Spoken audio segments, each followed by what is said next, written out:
Welcome to Ebonyi State, the salt of Nigeria. Welcome. Your Excellency, my own Governor, Right Honorable Builder Francis Obonyanwivuru, FNIOB,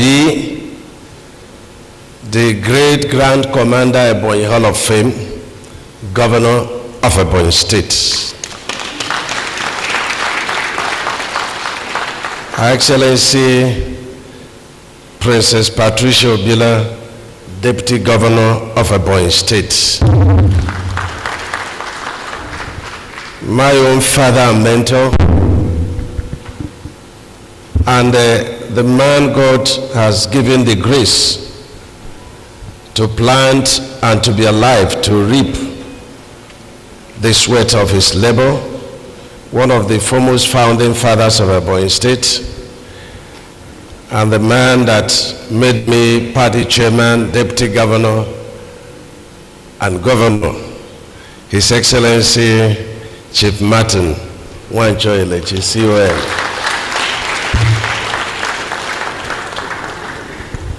The Deputy Chief Whip, our worthy son, we are very well pleased, Senator Oyekachi Ebonyi. Our own Speaker, Ebonyi State House of Assembly, Right Honorable Moses Odunwa.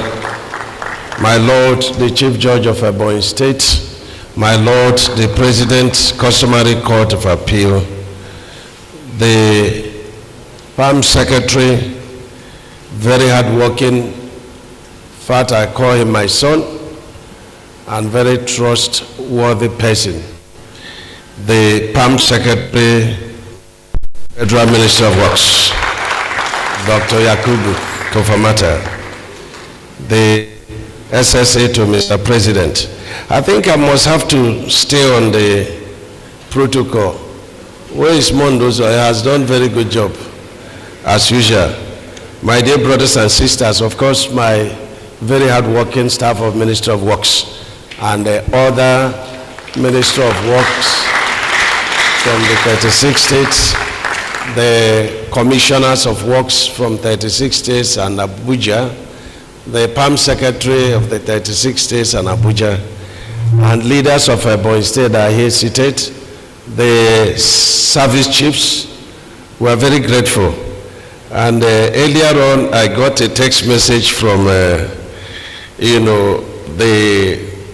CP that was here, who retired as DIG, Aliu Galba Aliu is here, and he met with the governor, and the governor remembered all the great work he did in Ebonyi State. If I tell you how a governor blessed him, you may relay him. So, but that gift is too much for you alone, so you have to come closer. Governor, thank you very much. It's always good to remember the good deeds. It's always good for us to remember whatever we do, there is tomorrow. And so we thank you, and we are happy you're here.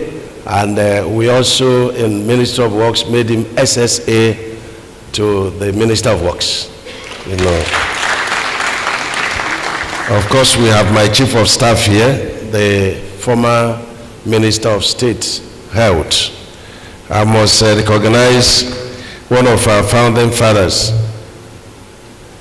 that is here, Senator Chris Wanko Oswaha.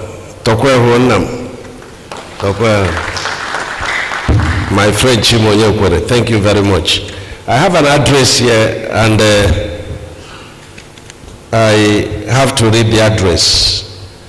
May I first and foremost begin by extending and expressing graciously and gratefully the greetings as well as felicitations of the President and Commander-in-Chief of the Armed Forces of the Federal Republic of Nigeria, His Excellency Senator Bola Ahmed Tinubu, GCFR, to all of you, particularly to the peaceful and accommodating people of Ebonyi State that deservingly prize herself as the salt of the nation.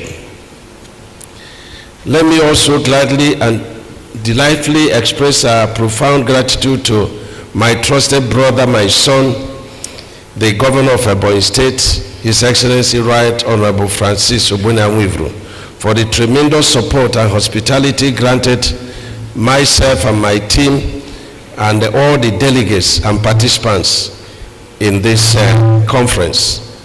Governor, thank you very, very much. And let me say that you are a man of grace. This is the first time we are hosting the Council of Works in Ebonyi State, and it's a major feat. Just a few days ago, you had the grand finale of local government, and the chairman of the party, APC, was here, and you also hosted Southeast stakeholders meeting here in Ebonyi State. And yesterday, we flagged off the section of one of the 3 legacy projects of Mr. President. You hosted it. Today, you are hosting Council of Works, which is very unique and involves the PAM secretaries of the 36 states, Commissioner for Works of 36 states, and other, invited guests that are, part of, the works of the project of Nigeria. Thank you very much, Your Excellency. We are very grateful for the accommodation, for the feeding, for providing even live, telecasts of this. We are very grateful. I'm extremely happy to welcome especially the Honorable Commissioners of Works from the 36 states and representatives of FCT, who by all standards and constitutional provisions are designated distinguished members of this prominent and prestigious National Council on Works, which is the highest advisory and decision-making body for the work sector in Nigeria. My profound gratitude and appreciation goes to the Chairman, Senate, and House Committee on Works, respectively, for making our time to be here with us. I think they are on their way. Also, my warm regards go to members of the diplomatic corps, development partners, the academicians, civil society organization, and gentlemen of the press. I must in particular commend, the PAM Secretary, Minister of Works, and all the staff, Minister of Works, for their commitment in rewriting the story of our federal roads. We appreciate you very highly. Thank you very much. It is very important to note that the choice of the theme, unlocking infrastructure potentials and opportunities as a catalyst for sustainable development under the Renewed Hope Agenda for the 29th meeting of the National Council of Works, is deliberate and for a purpose. It is intended to ignite a national discourse amongst critical stakeholders on the state of road infrastructure across the length and breadth of Nigeria. I strongly feel and am of the view there is the urgent need to escalate national conversation and debate given the renewed hope, vision, and mission in the road sector in the years ahead. Stakeholders must rise to the clarion call by Mr. President to work together as a solid team to turn around the fortunes of this critical sector to the national economy. Teleguided by the assigned deliverables to the ministry under the Renew Hope agenda, the mission entrusted to us is very clear. That is to always facilitate access to a functional Nigeria route. This mission underscores our dedication to ensuring that every citizen can traverse a road network that is not only efficient but also a catalyst for economic prosperity and national unity. At this stage, I will pause a little on what is given to me to read, but I want to make some few comments, stemming from what I have read so far, and it is about the state of our roads. And I think that as a body we have responsibility to improve on the state of our roads. The President is very much committed to improving on the state of our roads. What we inherited is almost like an economy that you cannot boldly say that from one state to the other, you can close your eyes and traverse between one state to the other. But Mr. President is not deterred. He's committed. And virtually he's working on all the heritage projects. But because of funding, it's very difficult to continue with all the heritage projects. So we are prioritizing the projects, and we are also looking at zone by zone, state by state, and pick out those projects, especially those that are within the economic route, and especially those that have attained about 80% completion from the time Mr. President took over. And that is what we are doing. And I will give you an analysis of some of the things that we have embarked on in the last few months that we came to office. But let me say a lot of factors that are working against improvement on our roads. The high cost of projects. I was a governor here, and we approach road development differently. We come to that.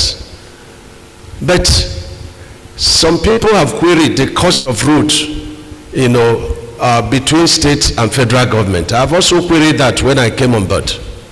And I discovered that most of the state roads have 7.3 carriageway with 1.5 shoulder, 1.5 shoulder. And these shoulders are made of surface dressing. Ladies and gentlemen, we have abolished surface dressing as a policy in Ministry of Works. This is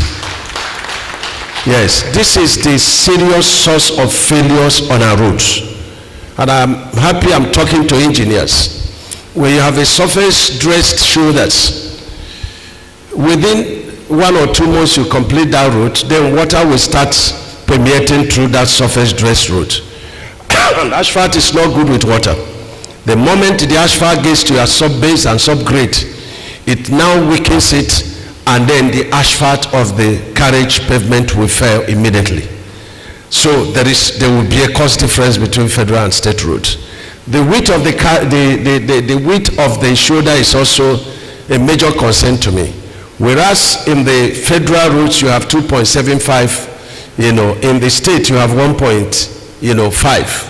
So making a total width of the road 12.8 at the federal and 10.3 at the state. So there is a huge cost difference over there. And when I came on board, I queried, why must all the routes be 12.8? But there is also political angle in most of the things we do. But a living dog is better than a dead lion. So we must be courageous enough to reduce, especially trunk C, trunk B routes, and reduce the width of the road to 10.3, so that we'll be able to have funds that can match it, and they will be able to complete it. When we came on board, a lot of routes were awarded to be dualized. We have had to rewrite it. Let us take one carriageway and get it completed. Let people be using it, and if we have funds, then we go to the second one. I also discovered that at the federal level, there is this killer disease called VOP, variation on price. And I've queried, why is it that states are not doing variation on price? And of course, the states, you can be very definitive, they give you a job that they will pay you. It's not the same with at the federal level. There are a lot of factors. But all the same, you can't award a job today and tomorrow you start doing variation on price. So we've abolished variation on price in Ministry of Works. It has been a fight since September 2023 on getting the right pricing for our roads. My boss is also pushing me. The road cost is very high. The contractors are reporting us everywhere. But the important thing is to put God first in whatever thing you are doing. And in this ministry, we are ready to disaggregate any unit cost and then give you the unit cost, justify every unit cost we put on our roads. And this is what we are doing. So, going forward, and I'm happy that our directors are here and the controllers are here. I've questioned the method of claim of VOPs. There are items of VOPs that are claimable, like the cement, like the cheapest cement, you have AGO, you have petrol, you have bitumen. These are elements you can claim.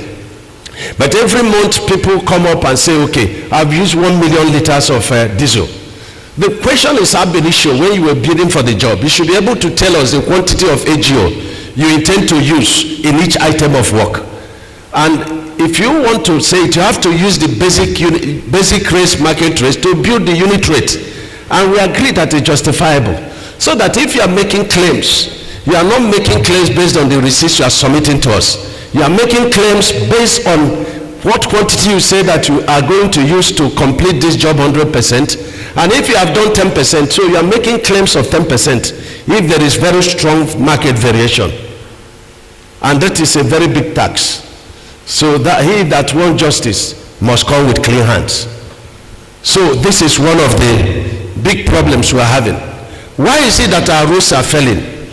In China, when you build a road and in your lifetime the road fails and it's discovered that you're culpable, you go to prison for life. But here we have deferred liability period of 1 year. There is no badly executed project that will not last 1 year. Contractor walks away, no responsibility. And you tell them to commit to 15 years durability of the road, they begin to quarrel, which means that you know what you are doing. So in this gathering, we have to think about enacting a law where a percentage of the contract sum ab initio is set aside for road maintenance, so that you take responsibility for the road you are building for 15 years. And if you know you are going to take responsibility for the road you are building for 15 years, you'll be very careful. People don't take very good notice that when you are compacting your subgrade, that is a major source of failure. How can you just, do your lateral filling within 1 month, and then you put stone base within 1 month, and then you put asphalt within 1 month, and you expect the road not to fail? A lot of contractors do not work during the rainy season, but the best time to do lateral work is during the rainy season. That's the best time to do it. So these are the reasons why we have a lot of failures on our roads. In the past, some contractors have claimed variation on price and claimed differential between the foreign exchange. That's criminality. We have stopped it. And so these are factors, because when the little money we have is being taxed fraudulently, then it becomes difficult to achieve any milestone. Another issue is the issue of mobilization. Each time contractor claims that it's their right, no, it's not your right. The Procurement Act says that the client may, not shall, not will, not should, may pay mobilization. And so in the Ministry of Works, we have now come up with a couple of conditions for you to claim, mobilization. If we pay you 30%, we will not pay you again until you have done 30% work plus. Because people take this, mobilization, and nothing happens again. They have money in their pockets and they start to write all sorts of funny, letters. And so these are measures we must adopt to make a difference. We cannot continue to do things over and over and over and then, expect different results. Section 44 of the Standard Conditions of Contract have made it very clear that if we give you contract and we have specified time for you to complete the work, it is at the discretion of the client to extend the time or to terminate it. Many of our contractors stay on our roads over and over and over, and every year they lobby to put some money in the contract, and then there is nothing goes on. We have stopped that. The Ministry of Works has sent all their directors to the entire region to track the performances of contractors. We are not quarreling with contractors. They have written everywhere that we are suppressing them with prices, but we are not about changing. This is very important. And so The states, they have more commitment in their road supervision. Sometimes you get to people that are supervising road and they ask them, what is grade 40 concrete? What is the strength of grade 40 concrete? When is concrete said to attain its, highest integrity? They wouldn't know. What is the mix ratio for grade 30, for grade 40? They don't know. What are they supervising? So training and retraining of our supervisors is also very key and very important. You hear of building collapse. It's because people are saving. And I've demonstrated when I was here that a volume is a volume. And when you're talking about concrete, you have a combination of cement. You have a combination of sand and chipping. If you shorten the cement, you will pay back with chipping or sand.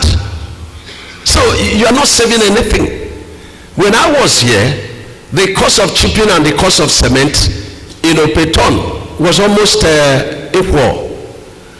And so you are gaining nothing. But it's become the culture of our people to cheat. And that's why we have building collapse. The same way we have road collapse.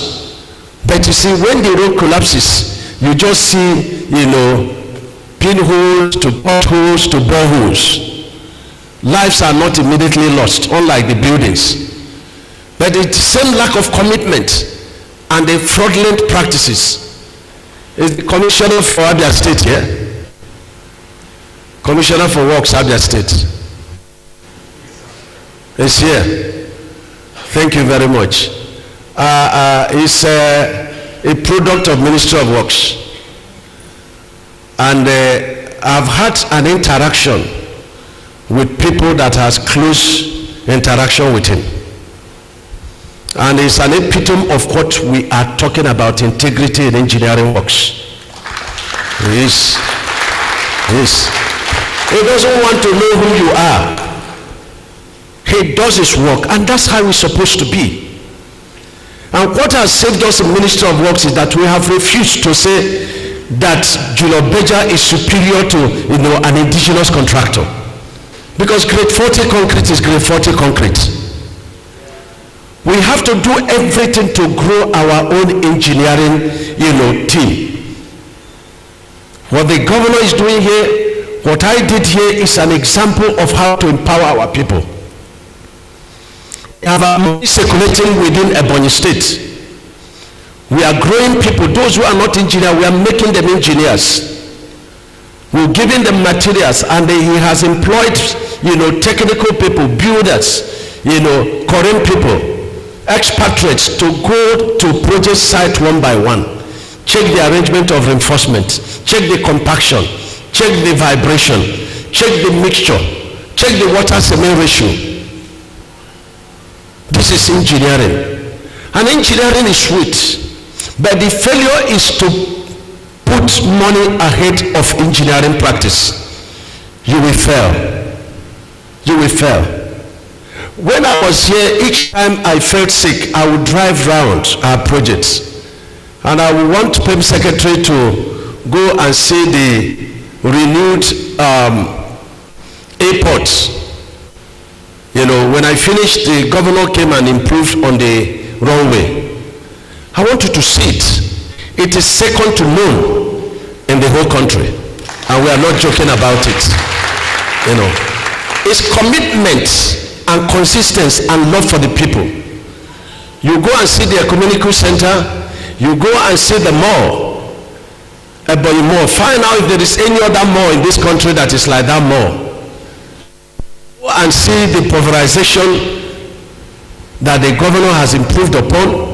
You go and see the international airport. You go and see our flyovers. Because the nation Nigeria neglected Ebonyi so much. And so the only way to pay them back is to do mega projects. To do mega projects you will not see any other place. And they will become the pace setter in engineering practice and infrastructural development. And we have no apologies. Governor, I want to tell you that a lot of people that came here are very happy with you. They commend you very, very highly. And the theme for our campaign that brought the governor to office is continuity and consolidation. And so he's looking at the charter, the needs of the people, the scholarship, the empowerment, the road development. Today he's doing 2 kilometers in over 144 communities of Ebonyi State. He's building the ICT university. He's building the aeronautical university. He's opening a lot of roads. The PVC, come to Ebonyi State and buy the high density pipes. They use even for oil companies. It's there. The governor has revived it. It was established by Chief Martin Elechi. When I came, the government were killing people. We will set generators there, but now they have made their march, the younger governor. And so he has boldly put a place to work. And so Ebonyi State is an example of engineering practice. Engineering is not a storytelling. If the cost of concrete grade 30 is said to be X naira, you must be able to disaggregate it and tell me that this grade 30, this is 325 kg of cement, for example. And you tell me the chipping is this amount. And you tell me sand is this amount. Water cement ratio, this is how much. And so on and so forth. So will you be able to defend? You don't just fix prices of items arbitrarily. And the procurement act says the profit and overhead is between 30 and 40%. Timing of project is a factor. Look at the timetable that you have for the completion of project. Every day the project is delayed, begin to tax the contractors on liquidated damages. That's the penalty for delays work. This is very key and this is very important. If we put all these factors together, we will be able to begin to improve on our road infrastructure. Remember, whatever the man soweth, he will reap. Each time there are failures on the road, there are kidnaps on the road, lives are lost, God is looking at who is responsible. Very important. We are changing the rules in Ministry of Works. See the PAM secretary. Because the law is meant for man and not man for the law. Whatever bureaucracy we have, if we don't improve on the road infrastructure, then our jobs are just temporal. I've signed performance agreement with Mr. President that if I don't improve on the infrastructure, I have to leave. I have signed with the PAM secretary that if he does not improve the infrastructure, he has to leave. And he has signed with the directors that if they don't, because if you can't add anything on the table, you should not be there. And this is what we are doing. We work on Sundays, we work on Saturdays. I close by 7, 9, 8, 10. And PAM secretary calls you of him, says, you will not go as a director if the minister is in the office. I thought you put your hands together for that. So this is very important. When we introduced reinforced concrete road, we got a lot of fights, even from the National Assembly. And we kept telling them, this is the way to go. 1, it will curate jobs. 1, it will protect our naira. 3, it is 50 to 100 years direction. And then people were darkening council without knowledge. And we said, come to Ebonyi State, see what I did. Come and see what the present governor is doing. And I think that's why PAM secretary that this should be held here so that we can see the infrastructure that we have put in place. Time will not allow you to go to the best university in the whole country, the David Umahi University of Medical Sciences. time will not allow you. To go to Ferepe and see the largest water works that Chief Elechi put in place. I'm sure you see the secretariat. I'm sure you see the government house. None is like anyone. I wish that governor will provide the opportunity to take them round, because this is what we are talking about, engineering practice. Engineering practice. So I would like us to put a number of these factors into play. Here we have clay soil, but we built our reinforced concrete with mesh. There was no stone base. Most of the roads are 6 inches and are still standing. But at the federal level, we are putting stone base, 20 cm, sometimes we put another 10 cm with 5%, to stabilize it. And we are also putting 20 millimeter reinforcement at 200 millimeter spacing, and it's a continuous reinforced concrete pavement. You can see such improvement. So I want to assure you that we have to do things differently as engineers so that we can improve on our road infrastructure. This is very key. And lastly, I introduce to you the 3 legacy projects of Mr. President. And like I said, the legacy project did not and will not undermine the ongoing projects, both the new and the heritage ones. But these legacy projects are not just road infrastructure. There are investments and there are a lot of benefits. You have the Lagos-Calabar Coastal Highway. Just on Tuesday, the president directed that a study be made on the benefits of wind energy from the coast along the coastal road. We are building with concrete, we are using solar light, we are getting carbon credit by the use of concrete road, because concrete road emission of heat is very small. And then solar light instead of the regular light. And I'm happy the governor had changed a lot of our generator light to solar, so that those who are stealing will no longer find what to steal.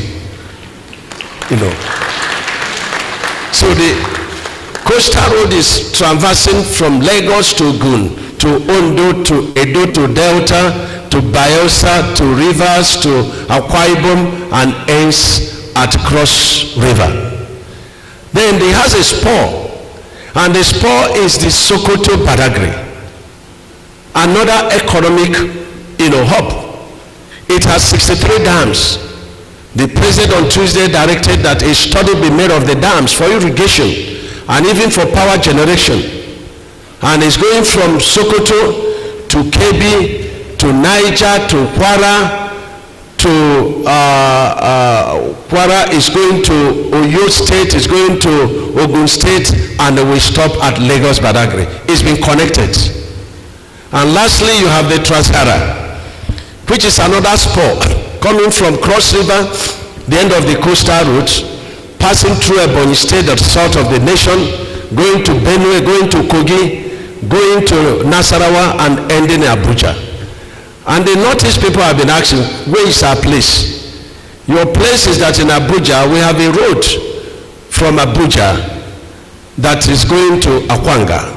And that road, the road up to Maraba is already done. We are now doing Maraba to Kefi. A contract is ongoing there. And then from Kefi to Makodi, the road is done and it's been towed now. Now, at Akwanga point, we are now proposing to Mr. President to connect us from Akwanga to Jos, from Jos to Bauchi, and Bauchi to Gombe. We shall be in Northeast. This is very important. And lastly, I need to intimate you, just a nice tip of iceberg, that we already have 330 emergency palliative works going on since Mr. President came on board. Those projects are 80% completed. Some of them are major works, bridges, and we have a lot of new projects and inherited projects. In the Northwest, there are 2 key projects that are ongoing, and that is Sokoto to Zamfara, dualization from Zamfara, you come to Katsina and to Kaduna, that's 375 kilometers of road multiplied by 2. It's being done by Mr. President using concrete and asphalt. You have the Abuja to Kano, substantially up to 52%. The last administration completed it, but we still have about 140 kilometers by 2. That's 280 kilometers. Because Beja will not finish the job in 12 months, we disaggregate the project. The first 38 kilometers we gave to Dangote under tax credit. It will be done with concrete. The other 82 kilometers by 2, we left it for Beja to complete under asphalt. And the last 16 kilometers is done with concrete in Zaria to Kano, and is done with concrete, and is by Bua. You come to south, coming from all the way from Abuja, from Lokoja, we have 3 sections of road. We just terminated contract of 3, and we have started the redesign, and we're going to reward it. You get to Benin, we have 3 sections of road. We redesigned it using lumps and sharp sands and digging the road by 1 meter and refilling it with lumps and sharp sand and stone base. And then we put 8 inches reinforced concrete. That's what we are doing up to Warri. And from Warri down to Bayelsa to River State, we have a lot of washouts. Some are on decompile in reconstruction. Others are, we have multiple, culvert, and we give apologies to what is happening between Rivers and Bayelsa, where the road is bad. We are going there on Friday to look at it and see what we can do.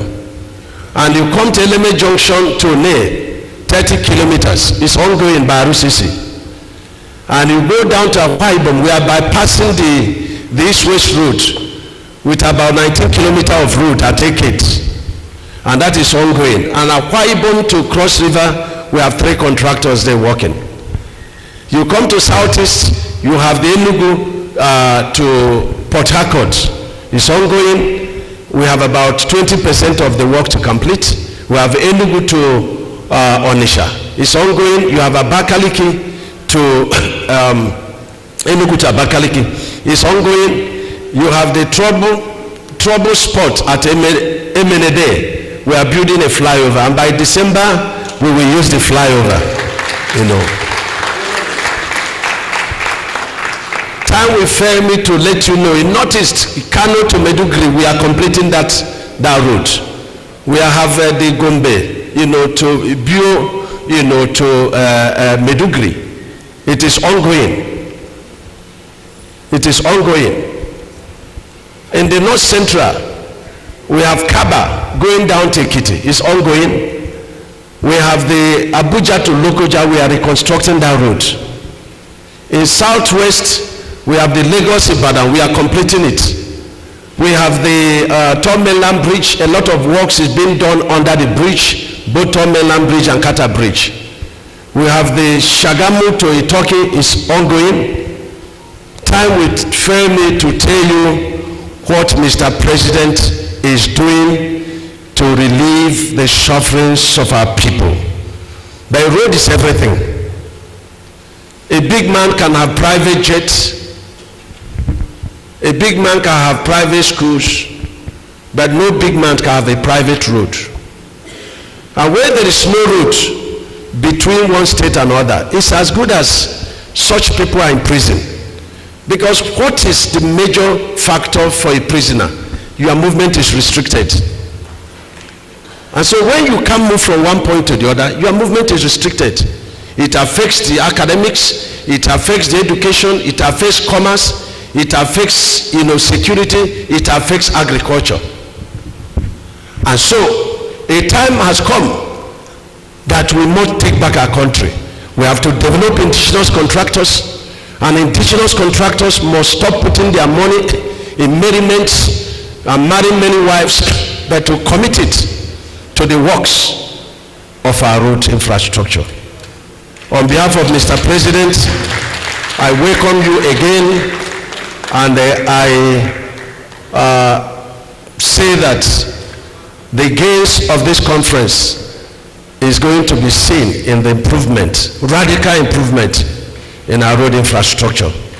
And again, I thank the governor, very highly as I ask you to be upstanding and put your hands together as I invite His Excellency the Governor of Ebonyi State to